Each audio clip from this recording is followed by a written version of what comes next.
Drop it.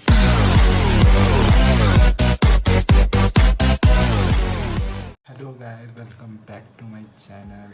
कैसे हैं आप लोग?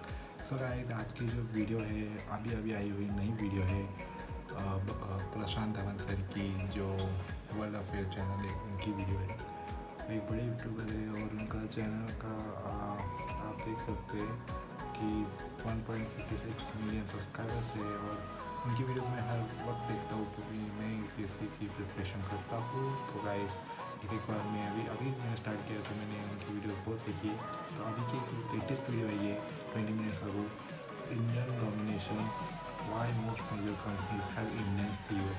गाइस, ये वीडियो देखते हैं बिना कोई देर हुई। तो चलेगा इस वीडियो शुरू करते हैं।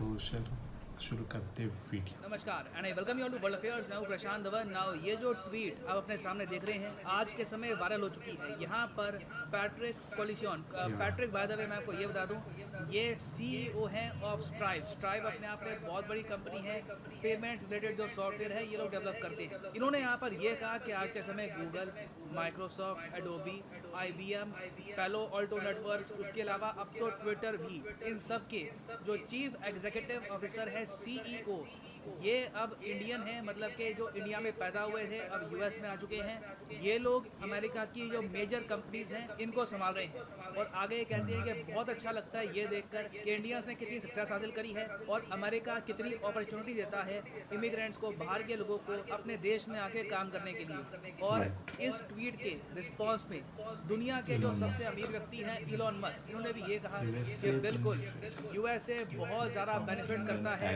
इंडियन टैलेंट से। अब यहाँ पर आप कहोगे मगर ये कोई ऐसा टॉपिक है जिसको लेकर हम जश्न मनाएं, जिसको लेकर हम खुश हो, क्योंकि घूम फिर के हमारा टैलेंट हुआ क्या है कि हमारा टैलेंट जो इंडिया में काम कर सकता था, जो इंडिया में कंपनीज क्रिएट कर सकता था, वो इंडिया से बाहर चला गया। और अब यूएसए में जो इनकी मेजर कॉरपोरेशंस हैं उनको संभाल रहा है। तो सैड बात है, ब्रेन ड्रेन हो रहा है। ब्रेन ड्रेन को लेकर हम खुशियाँ क्यों बनाएं? देखिए, एक टाइम पर बिल्कुल ऐसा होता रहा मगर आज के समय ये काफ़ी हद तक रुक चुका है। पिछले 6 से लेकर 7 साल में आप अगर देखो तो इंडिया में जो स्टार्टअप कल्चर शुरू हुआ है, स्टार्टअप इंडिया के अंदर इंडिया में आपने देखा होगा बहुत सारी स्टार्टअप कंपनीज ओपन हुई है। मैं खुद आज के समय अकेडमी आप अगर देख लो, एक स्टार्टअप का एग्जाम्पल है।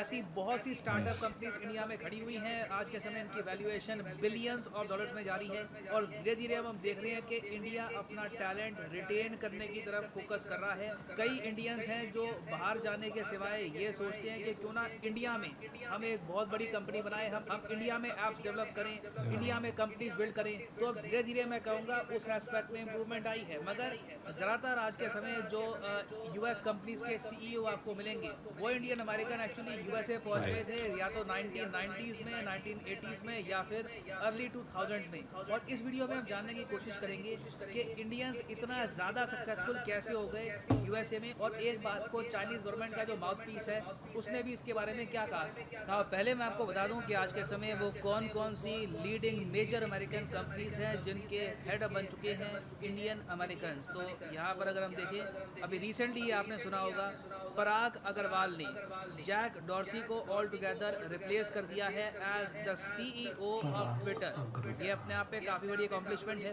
उसके अलावा आपको पता होगा सुंदर पिचाई के बारे में। जब भी हम इंडियंस एक आर्गूमेंट हारने लगते हैं किसी अमेरिकन के साथ, यूरोपियन के साथ, सीधा हम सुंदर पिचाई का एग्जाम्पल देते हैं। उसके अलावा सत्या नडेला माइक्रोसॉफ्ट को लीड कर रहे हैं। फिर अरविंद कृष्णा भी एक बहुत ही बड़ा नाम है, IBM को आज के समय लीड कर रहे हैं, he is the CEO of IBM। उसके अलावा शांतनु नारायण, ये सीईओ हैं एडोबी के, उस कंपनी के जिसके बहुत सारे सॉफ्टवेयर मैं यूज़ करता हूँ, हो सकता है कि आप भी यूज़ करते हो। इस कंपनी के सीईओ भी इंडियन है। उसके अलावा निकेश अरोरा, ये पैलो ऑल्टो नेटवर्क के सीईओ है। पैलो ऑल्टो नेटवर्क आज के समय क्लाउड कंप्यूटिंग में, साइबर सिक्योरिटी में एक बहुत बहुत ही ज़्यादा बड़ा नाम है यूएसए में। और ये तो मैंने यहाँ पे आपको टॉप ऑफ द लाइन जो multi billion dollar multinational corporations हैं जो दुनिया भर में फैली हैं उनका नाम मैंने आपको यहाँ पे बताया है। उसके अलावा भी अमेरिका में आज के समय बहुत सी कंपनीज हैं जहाँ पर CEO, vice president, important positions पे आपको बहुत से इंडियन अमेरिकन मिलेंगे।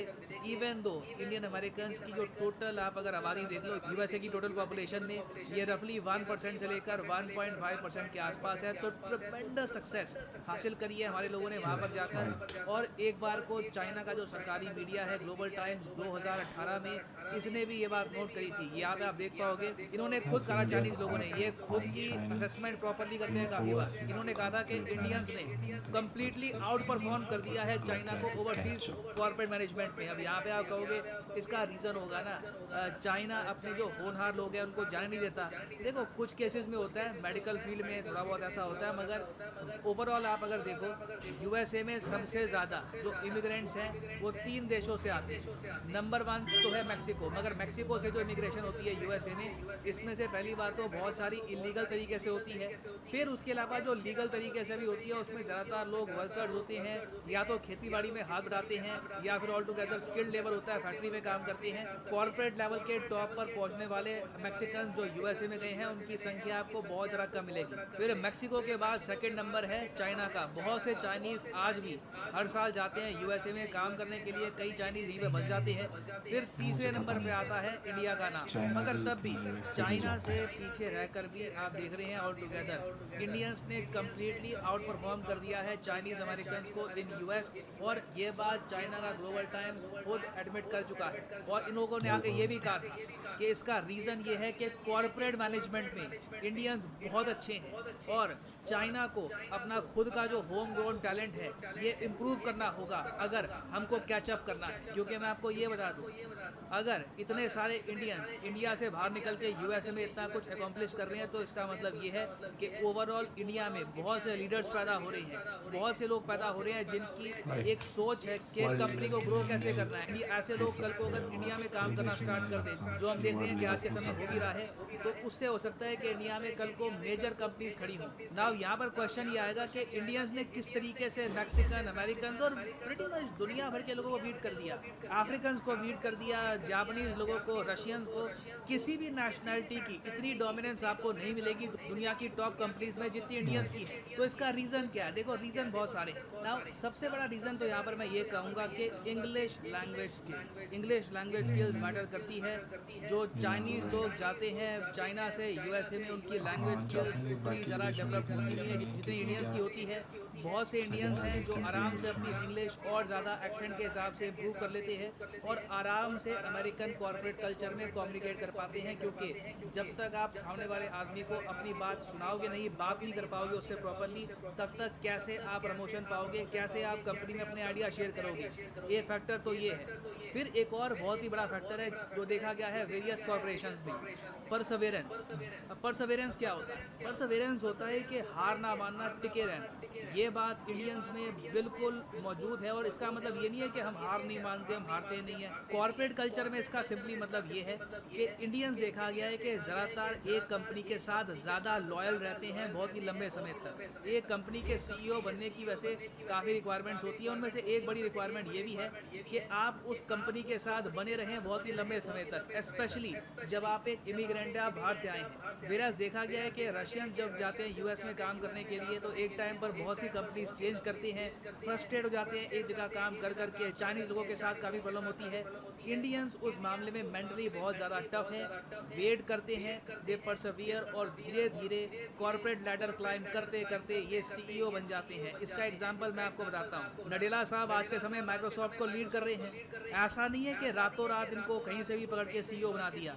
ये 2 दशकों तक माइक्रोसॉफ्ट में काम करते रहे, उसके बाद इनको सीईओ बनाया गया था। सुंदर पिचई का एग्जांपल आप अगर देखो तो 2004 से लगातार गूगल में काम करते रहे, तब जाकर सीईओ बने। इंदिरा नूरी जी का एग्जांपल आप अगर देख लो, हालांकि आज के समय पेप्सिको की सीईओ ये नहीं रही है, मगर एक टाइम पर जब ये सीईओ बनी थी उससे पहले इन्होंने 2 दशकों तक काम किया था पेप्सिको में, लॉयल्टी दिखाई थी कंपनी को। उसके अलावा एक बहुत ही बड़ा फैक्टर है ह्यूमिलिटी। जब तक एक ह्यूमन बीइंग में विनम्रता नहीं होगी, उसमें सीखने की इच्छा नहीं होगी, तब तक वो लाइफ में आगे बढ़ नहीं पाएगा। और जब ये ट्रेट आप टैलेंट के साथ, अपॉर्चुनिटी के साथ मिक्स कर देते हो तो बहुत अच्छे रिजल्ट देखने को मिलते हैं। उसके अलावा एक और बहुत ही बड़ा फैक्टर है ईजियर अडेप्टेशन। ये बात जो चाइना का सरकारी मीडिया उसने कही थी 2018 में कि इंडियंस अडेप्ट बहुत ही आसानी से कर लेते हैं। चाइनीज़ नागरिकों को आप देखोगे, फॉर एग्जांपल एक हटके एग्जांपल दे रहा हूँ आपको। अब चाइना के लोग आज के समय धीरे धीरे पाकिस्तान की जो की लोकेशंस हैं वहाँ पे अपनी आबादी बढ़ा रहे हैं। ग्वादर के पास आप अगर देखो बहुत सी चाइनीज सेटलमेंट बननी स्टार्ट हो गई है और चाइना के लोगों को खुद का अपना एक स्पेस चाहिए होता है। इनकी अलग से कॉलोनी बनती है, वहाँ पे चाइनीज़ फूड आपको मिलेगा, चाइनीज़ वाइन आपको मिलेगी। उसको लेकर अभी रिसेंटली प्रोटेस्ट भी हुआ था। जापानीज़ लोग इंडिया में आते हैं, आपको पता होगा जापानीज़ लोगों के लिए इंडिया में अलग से टाउन बन रहे हैं। वहाँ पे सिर्फ जापानीज़ लोग ही रहते हैं, उनका रहन सहन अलग ही होता है, तो उनको एक अलग टाइप का ही चाहिए होता है। तो ये आप कह लीजिए स्ट्रॉन्ग पॉइंट नहीं है, ये कमज़ोरी है कि ये घुल मिल नहीं पाते आराम से। इंडियंस का अलग ही हिसाब किताब रहता है, हम काफ़ी इजीली अडेप्ट कर लेते हैं, दूसरे के कल्चर को समझ लेते हैं और ये एक बहुत ही बड़ा फैक्टर है इंडियंस के टॉप पे पहुंचने का। नहीं तो आप अगर सोच कर देखिए जापान और यूएस के रिलेशन बहुत अच्छे हैं, तब भी ना के बराबर बहुत ही मुश्किल आपको देखने को मिलेगा कि जापानीज लोग यूएस में गए हों और वो कॉर्पोरेट लैडर चढ़ के सीईओ या फिर कंपनी के जो प्रेसिडेंट है, वाइस प्रेसिडेंट है, वो बने। तो देखिए टैलेंट हमारे देश में मौजूद है। अब तक ये टैलेंट बाहर ही जाता रहा था, बाहर जाकर भी देश के लिए कुछ नाम तो कमाया ही है, मगर अब टाइम आ चुका है कि जो रेपुटेशन हमने अर्न कर ली है कि इंडियंस बहुत ही अच्छे कॉर्पोरेट कल्चर समझते हैं, अडाप्ट जल्दी कर लेते हैं, जल्दी सीखते हैं, सेम वही बातें हमको इंडिया में दोहराकर अपने जो स्टार्टअप्स हैं इनको स्ट्रॉन्ग करना होगा। और कोई बड़ी बात नहीं है कि भविष्य में आपको एक इंडियन माइक्रोसॉफ्ट दिखे, इंडियन गूगल दिखे, जो दुनिया भर में फैल जाए, दुनिया भर में नाम कमाए। That day is absolutely not far away at all. और फाइनली यहाँ पे मैं आपसे पूछना चाहूँगा कि क्या आपके हिसाब से हम कुछ और स्टेप्स उठा सकते हैं जिससे हमारा जो टैलेंट है इंडिया का ये इंडिया में ही रहे, बाहर ना जाए? आपके हिसाब से what are the more steps that we can take? लिखिएगा इसके बारे में कमेंट सेक्शन में, मैं जानना चाहूँगा आपका ओपिनियन। और फाइनली यहाँ पर मैं ये भी ऐड कर दूँ कि आप अगर यूपीएससी एग्ज़ाम की प्रॉपरली सो गाइस ये थी वीडियो, और आपको ये वीडियो अच्छी लगी हो तो सर के चैनल को भी लाइक और सब्सक्राइब, और उनके चैनल को भी देखिए, विजिट करिए, सब्सक्राइब करिए, और मेरे भी चैनल को करिए। तो गाइस ये वीडियो के बारे में बताना है कि अभी मैंने वीडियो देखी थी, मतलब 19 मिनट्स आगे पहले सर ने अपलोड की थी, तब देखी थी। तो मैंने सोचा उस पर रिएक्शन देना चाहिए। वीडियो हर एक इंडियन के पास जाना चाहिए, उनको पता होना चाहिए कि क्या दुनिया में हमारा स्टैंड है। सबको ऐसा लगता है, इंडिया में भी बहुत लोगों को लगता है कि इंडिया क्या करेंगे, इंडियंस क्या नहीं कर सकते। ऐसे वर्ल्ड को भी थोड़े बहुत ऐसे होते हैं ना, अनएजुकेटेड लोगों को लगता है। लेकिन इंडियंस का जो टैलेंट है ना गाइस, पूरी दुनिया में आप देखो, पूरी दुनिया में है। तो अभी भी स्टार्टअप कंपनीज इंडिया में बहुत चल रही है, आपको पता है। तो ऐसी बहुत सारी कंपनीज है जैसे कि स्विगी और आई थिंक फ्लिपकार्ट और ओया और कैब, बहुत सारे ऐप्स हैं ऐसे जो मल्टीमीडिया सर के खुद का बड़ा है।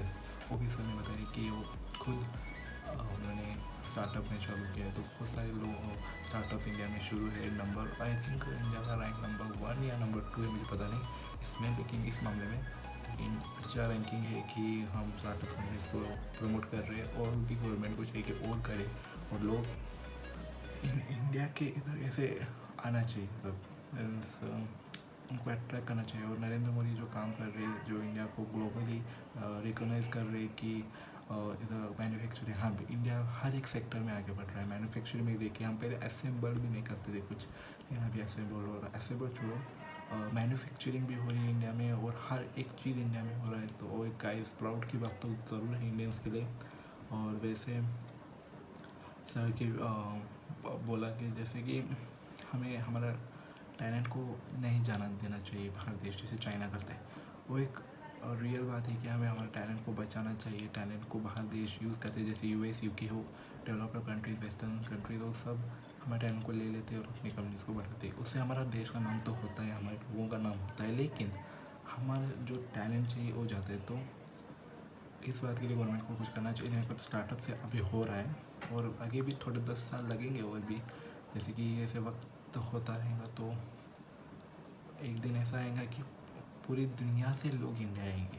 जैसे एशियन टाइम्स में होता था, हर एक लोग दुनिया से इंडिया में आते थे पढ़ने के लिए, वैसे ही अभी यूएसए का टाइम है तो यूएसए हो रहा है, फिर से वो हिस्ट्री रिपीट होंगी और इंडिया की तरफ आएंगे।